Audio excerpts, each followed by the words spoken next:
Good morning, good afternoon, good evening. Thank you, LinkedIn.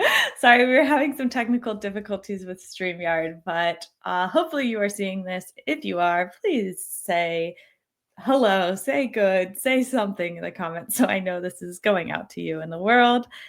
Welcome to HubSpot Setup Secrets, What Pros Do First. I'm Casey, and this series is all about answering one deceptively tricky question. What do you actually do first when you get into a new HubSpot portal? I've asked a handful of HubSpot pros to come share their real-life approaches because no two admins do it exactly the same, and I'm here to learn right here beside you. This series is also part of something bigger I'm working on. I'm putting together a program called 30 Days of HubSpot, where I'm walking through all of the core tools, tips, and tricks based on what people actually need to know and use every day in the platform. So these combos are going to help me build that roadmap, and that program kicks off on Monday, May 5th. Today, I have my friend Nana with me today. How are you doing? I'm good. I'm very excited to be here for this chat. So, yeah. Awesome. Do you want to give a little bit of background on your HubSpot experience? How long you've been working in HubSpot? Just the basics. Yeah. So, I first heard about HubSpot and sort of the inbound methodology when I was looking for a way to get into digital marketing. So I touched on that a little bit last week, and I've been actively working with the HubSpot tool itself for I think 8 years or something now. Mhm. So it's been through many iterations from a strictly marketing tool to more CRM, and yeah, now it's like a full service tool with a CMS and all of those things. So getting into portals is like, okay, where do we start? What do we do? It doesn't matter if it's completely new or you're helping people who've been using it for a while. It's always kind of the big question of where do I get started? So I'm Yeah. excited we can talk about that a little bit today. Yeah. And I know we talked about this a little bit in the pre-show. I usually like to start by asking everyone, like, why is this such a tricky question? Why am I able to ask multiple people the same question, even though everybody, like, all of these people use HubSpot every day? Right. Yeah, I feel like it's like it is a very easy to use tool, but at the same time, there is a lot that you can do that can kind of mess things up from the very beginning. So it's good to kind of have an idea of what you want to do. And that's one of my things is you get a new portal. It's not even starting in the portal, but kind of taking a step back and being like, what do we want to get out of HubSpot? What do you want to use it for? And doing that sort of strategic planning outside and then create like all the tasks that need to come with it before you start using it. So there's all these like high level goals like do we Yeah. want to increase like lead to deal conversion, track life cycle state, like what exactly are we trying to do and which teams need to have access to use it. So Yeah. that's kind of where I start. But yeah, I know you mentioned that we all Yeah. have trauma of things Yeah. we've done wrong or things other people have done wrong that have given us headaches. So yeah, there's a lot, and I could give so many examples of I what's know. been I done feel like wrong. I'm, like, weirdly obsessed with making sure that email domains are authenticated. Maybe not, like, weirdly obsessed, but, like, that's, like, one of the first places I go is to make sure Yeah. email domains are authenticated or just, like, your domain in general. But I think Hmm. part of, like I mentioned, I think it's everybody has trauma. I think part of that, it can be a connecting those domains can be really hard, and it doesn't always, like, you're not always in control of that. You might Exactly. need IT, you might need someone else. From my Hmm. side, like, I a lot of times don't have the visibility or the access to, like, do it myself, so I think that's Right. actually why is I get a little obsessed with, like, I get a little obsessed with that, but yes, I Yeah. said And the I worst thing is if someone's been working with an agency previously and they Mhm, kind of have control of the mhm, domain, but they don't know, like there's always these like middle people that you might need to talk to and stuff to get that authenticated. So yeah, that's really one like of the big things that's on my first checklist is like we need to make sure all of these things are connected so things can yeah. run smoothly. Exactly, Yeah. exactly. So I think you started to kind of touch on it, but what's the first thing you do? You have access to a new portal, you have a new client Mhm. onboarding. Where do you start? Yes. So we do kind of sketch things outside of the portal first. So there's lots of like workshops and stuff we'll do where we're sure we understand like what do you want pipelines to look like? What are the important properties to have? Also, kind of helping people clean the data even before it comes into HubSpot, because sometimes that's like a problem area in itself. So there's lots of workshops around that, kind of bringing the teams together, maybe even understanding like how different users are using things or what their needs are in the beginning, so that we make sure we're building HubSpot to suit them and not building their processes to suit HubSpot, because Mhm, that's also mhm, been something that I've experienced where it's like, okay, we're doing all these fancy things, but it doesn't really align with like the goals that the person is trying to achieve. So mhm. yeah, just like No, really getting to the crux of that. I think that is what sets admins apart, or like a really good admin apart, is understanding Mm, like what the goals are. Because I am I've plenty of examples of me being very guilty of just like me finding what I think a problem is, and sometimes even being like, they say, a dog with a bone, where I'm like, no, this thing is like so important, but like email domain. They're not even sending emails out of HubSpot right now. So maybe that right. isn't the most important thing to like start with. Like, and maybe I just need to like chill for a minute. Which is so true as well. I think like yeah, initially I was always leading with like here's my checklist of things that I need to do, and that was my approach, and then I'll take a step back and then do the workshops after. And I always felt like kind of landed me in crazy situations where I was like, oh man, I wish I'd known that before.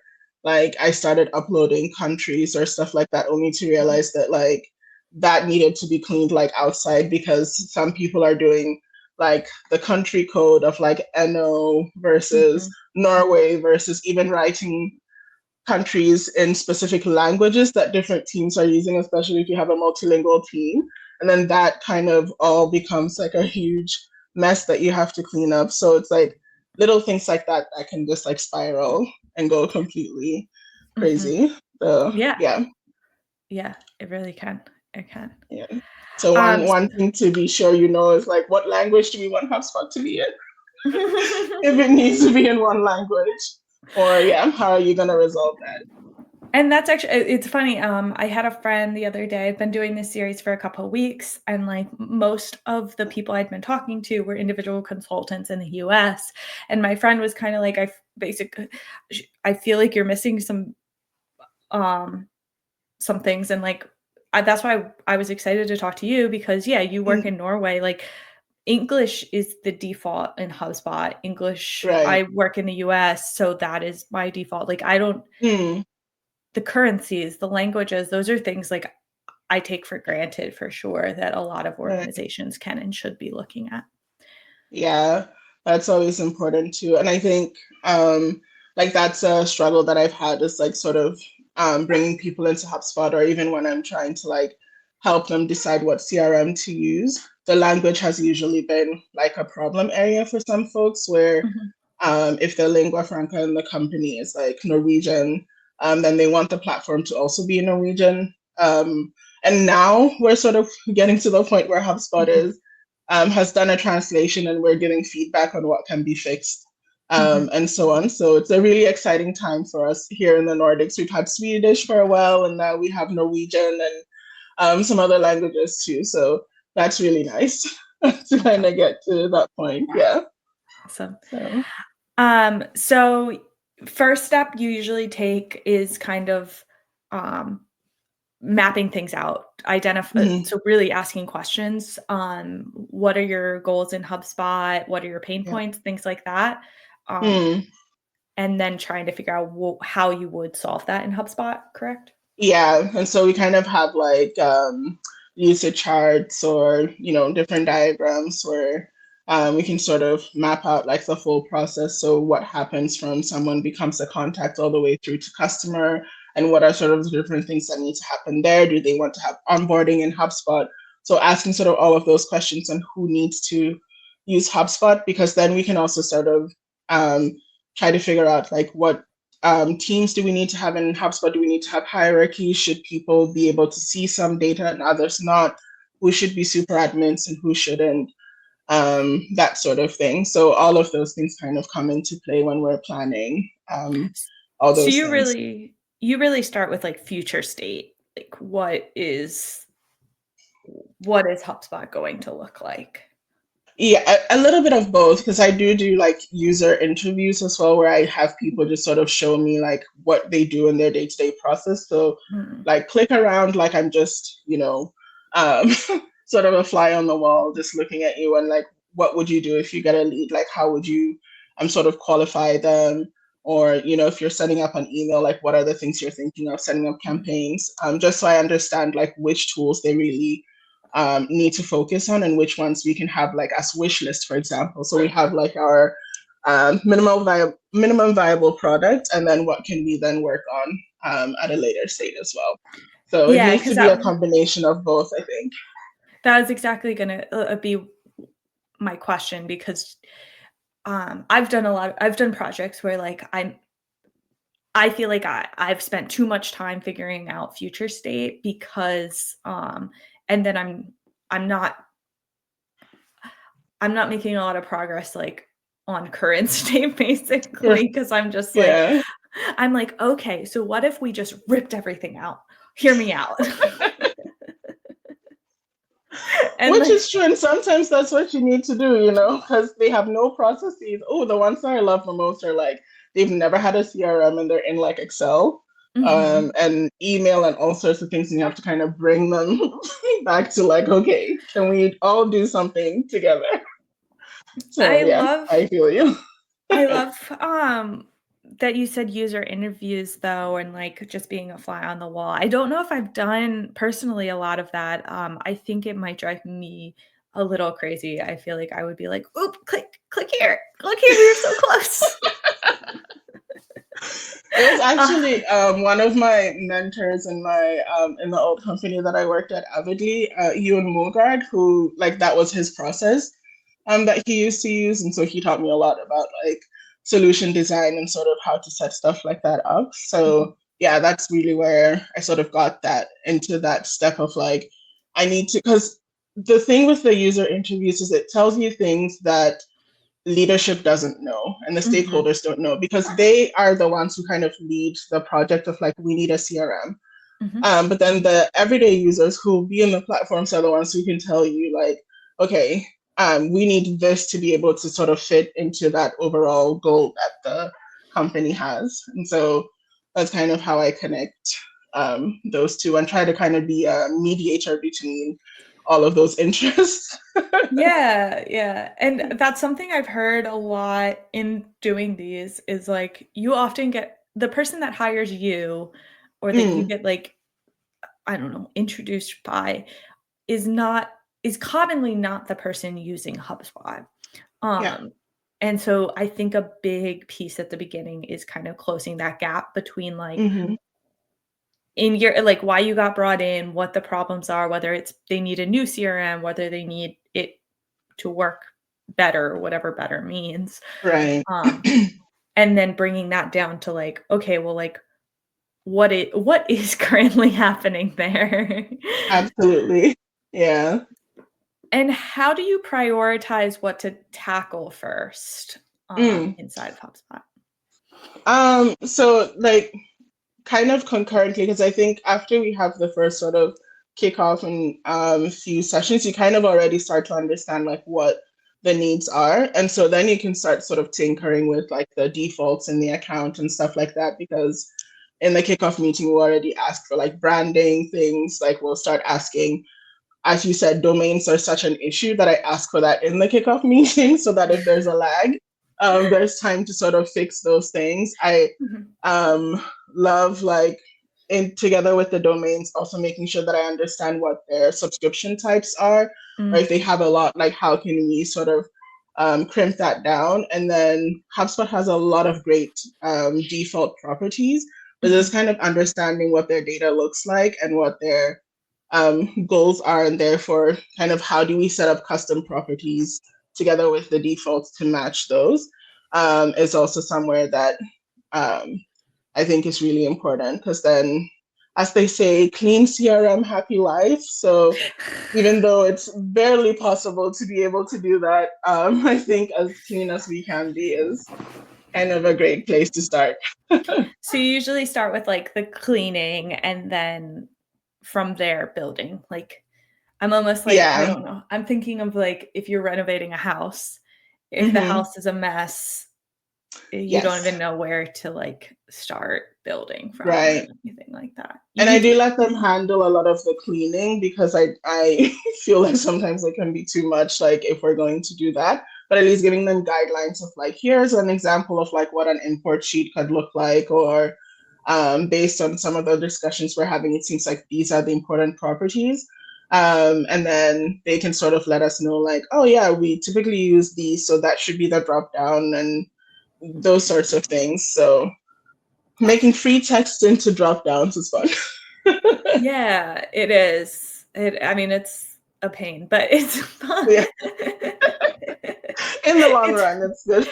it's very satisfying. And I Yeah. know there's some new, if you have access to the new Ash Breeze, that can Mm, help um, moving forward. That is an option to help you consolidate your open text fields into drop downs.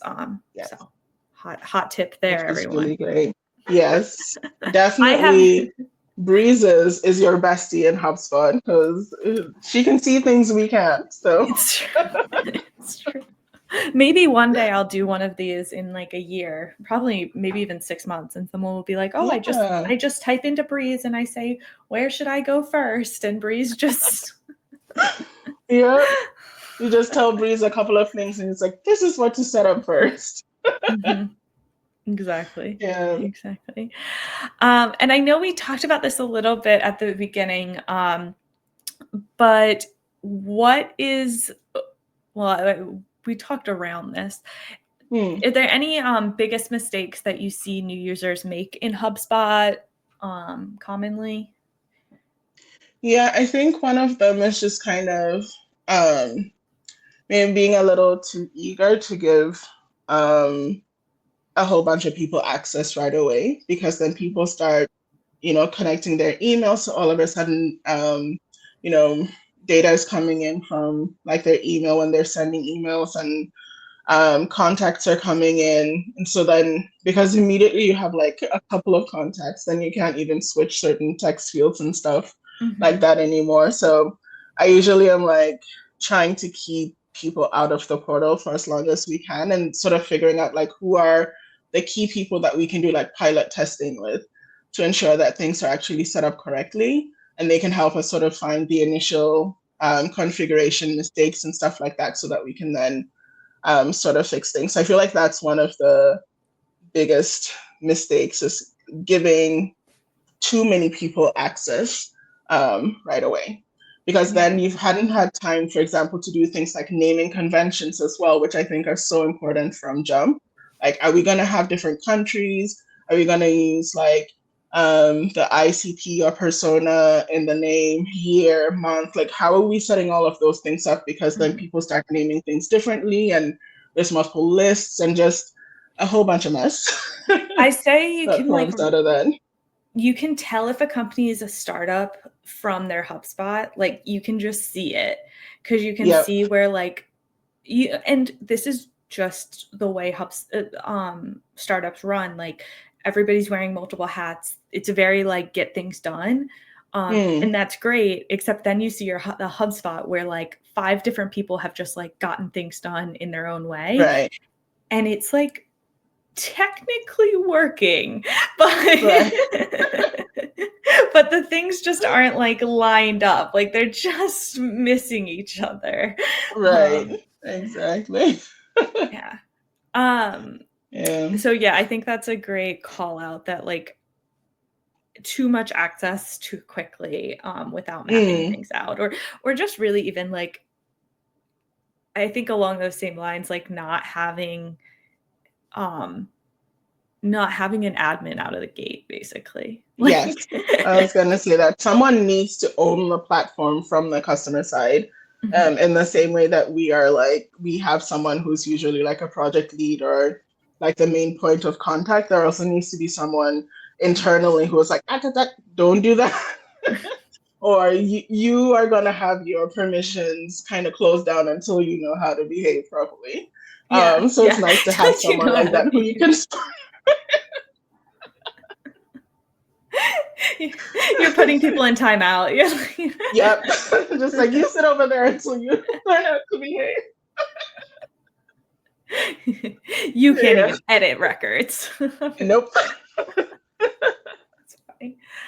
I know you had a list that you put together before, and Yeah. I'm worried I might have taken you two off the rails. Oh no, not at all. Anything on that list that we haven't talked about yet? Yeah, I think, oh, another one of the things that's like my pet peeves is like having when people set up pipelines, this is more like on the sales side of things. Like Mhm. when you set up a pipeline and people try to like do too many steps in the pipeline, first of all, so that Mm. it's like sales doesn't even know how to use it anymore because they're trying to track like every micro detail in there. And I'm Mhm. so glad that like the lead um, object exists now because there's so much more that people are doing in pipelines that you can do outside of it so that Mhm. you're not messing stuff up. And then also people bringing deals into the pipeline too early. So those are Mhm. all sort of the rules that we set up where it's like you have to go through this playbook and we have to have at least a minimum of this information before you can create a deal. So just having sort of like those rules in place and also closing down the pipeline so only a few select people can actually like change stages and stuff like that because that is such a huge like determinant of revenue forecasting and stuff like that. So it really is. I'm not so serious about locking things down, but pipelines I definitely like to sort of restrict access as much as I can. That's a great call Yeah. out too. Yeah, it can get really complicated really quickly. And same with like ticket pipeline slash onboarding, because I think Mhm. that can also get messy really Mhm. quickly. Yeah. Awesome. Yeah. Um, all right. Anything else to add? Yeah, I guess the things to avoid Yeah. a section as well is like uh turning on workflows without like doing some initial tests or like making sure you have like maybe just one contact that can go through and make sure everything works. That's always like a frustration. Skipping email settings, domain settings, subscriptions, and then we have a huge email that needs to go out and we're scrambling to like get that set up. So that's also one. And then letting custom properties get out of control. Mhm. Oh, terrifying. Because I feel like, again, if we plan things in advance, we can sort of figure out like something that works for everyone. And that Mhm. minimizes sort of really getting that data messy and then reporting gets messed up. It's like everything leads to reporting. And if it's not kind of all together, then it gets messy so fast. And then onboarding, offboarding. What happens when people start and what happens when people leave? Because sometimes you have contacts, deals, companies that have the old user still and they haven't been set to someone else. So there's stuff happening and they're getting missed in the process. So you need to really know like what happens when someone quits Yeah. or leaves the company. So Yeah. Those yeah. are all great policies to have, great if you're new to HubSpot, but even if you're Mhm. existing in HubSpot, if you don't have those and you're kind of coming on, those are definitely things you want to get up and running quickly. For And sure.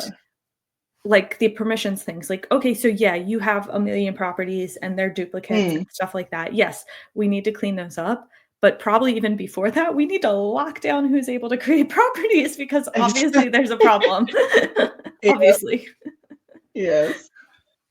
So Awesome. yeah, those would be like my key takeaways. But as you can see, there's like so much we could talk about with this, and yeah, I think the Yeah. planning is crucial, and then sort of really keeping data clean is just what is going to, I think, really sort of help you reach your goals and keep everyone's sanity, really. Awesome.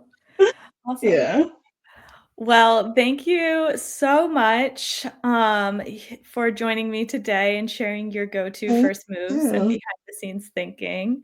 If Yeah. you're watching and thinking, I wish I had a guide for what actually do inside of HubSpot every day, that's exactly what I'm building with my 30 Days of HubSpot course, a practical, approachable course designed for people who want to feel confident in the tools without feeling overwhelmed. I'll drop a link in the comments to sign up.